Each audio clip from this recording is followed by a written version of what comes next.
भगवान की जय। आज हम आपको 9वें दिन सिद्धिदात्री माता रानी की कथा श्रवण कराएंगे। बोलो सांचे दरबार की जय। माँ दुर्गा जी की नवी शक्ति का नाम सिद्धिदात्री है। ये सभी प्रकार की सिद्धियों को देने वाली हैं। मार्कंडेय पुराण के अनुसार अणिमा, महिमा, गरिमा, लघिमा, प्राप्ति, प्राकाप्य, ईश्वित और वैशिष्ट, ये 8 सिद्धियां होती हैं। ब्रह्म वैवर्त पुराण के श्री कृष्ण जन्म खंड में यह संख्या 18 बताई गई है। इनके नाम इस प्रकार हैं: अणिमा, लघिमा, प्राप्ति, प्राकाम्य, महिमा, ईश्व, वैशित्व, सर्वकामावसायिता, सर्वगत्व, दूर श्रवण, पर काय प्रवेशन, वाक सिद्धि, कल्प वृक्षत्व, सृष्टि संहार करण सामर्थ्य, अमरत्व, सर्व न्यायकत्व, भावना सिद्धि। माँ सिद्धिदात्री भक्तों और साधकों को ये सभी सिद्धियां प्रदान करने में समर्थ है। देवी पुराण के अनुसार भगवान शिव ने इनकी कृपा से ही इन सिद्धियों को प्राप्त किया था। इनकी अनुकंपा से ही भगवान शिव का आधा शरीर देवी का हुआ था। इसी कारण वह लोक में अर्धनारीश्वर नाम से प्रसिद्ध हुए।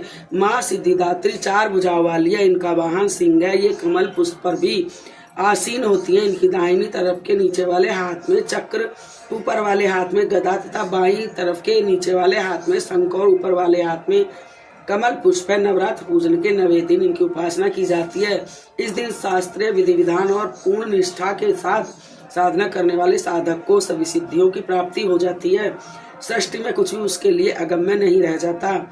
ब्रह्मांड पर पूर्ण विजय प्राप्त करने की सामर्थ्य उसमें आ जाती है। प्रत्येक मनुष्य का कर्तव्य है कि माँ सिद्धिदात्री की कृपा प्राप्त करने के लिए का निरंतर प्रयत्न करे, उनकी आराधना की ओर अग्रसर हो। इनकी कृपा से अनंत दुख रूप संसार से निर्लिप्त रहकर सारे सुखों को भोग करता हुआ वह मोक्ष को प्राप्त कर सकता है। 9 दुर्गाओं में माँ सिद्धिदात्री अंतिम है। अन्य 8 दुर्गाओं की पूजा उपासना शास्त्रीय विधि विधान के अनुसार करते हुए भक्त दुर्गा पूजा के 9वें दिन इनकी उपासना में प्रवृत्त होते हैं। इन सिद्धिदात्री माँ की उपासना पूर्ण कर लेने के बाद भक्तों और साधकों को की लौकिक परलौकिक सभी कामनाएं की पूर्ति हो जाती है। लेकिन सिद्धिदात्री माँ के कृपा पात्र भक्त के भीतर कोई ऐसी कामना शेष बचती ही नहीं जिसे वे पूर्ण करना चाहे।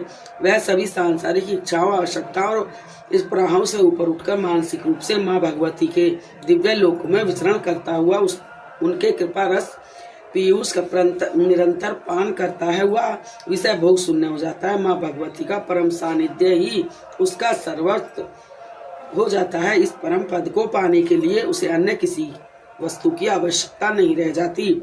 माँ के चरणों का यह सानिध्य प्राप्त करने के लिए हमें निरंतर नियमनिष्ठ रहकर उनकी उपासना करनी चाहिए।